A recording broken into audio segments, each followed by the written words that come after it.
So the idea for this series came from a discussion in our office, the Vice President Research Office, about how we could showcase the work that's done on campus in a way that would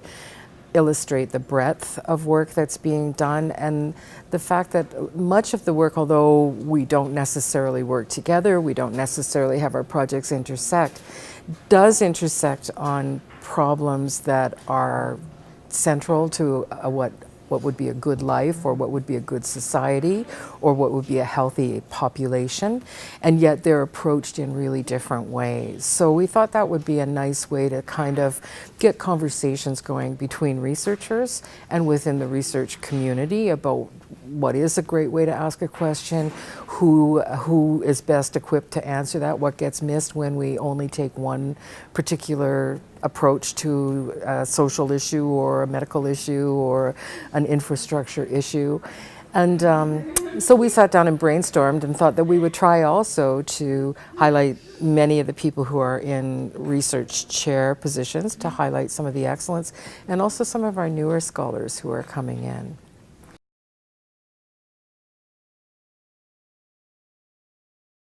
Well, we've got 4 topics that we've selected for the first round. One is focused on childhood and the way that children who don't always sort of fit a normative, not normal, but a normative idea about what a child ought to be, whether that's around issues of ethnicity or race or ability or behavior, how we understand those things, how we handle those things, what's good and bad about that, how children who face those kinds of challenges deal with resilience and find their way into adulthood as healthy, whole human beings.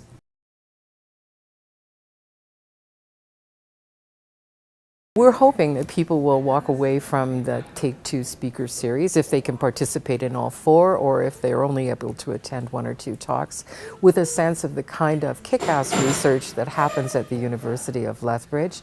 the excellent scholarship that we're fortunate enough to attract to the community, because we have researchers from all over the globe doing work here, the kinds of engagements that students have in some of those projects. This is a huge contribution to the community, and the fact that research is actually vibrant, fascinating, and important.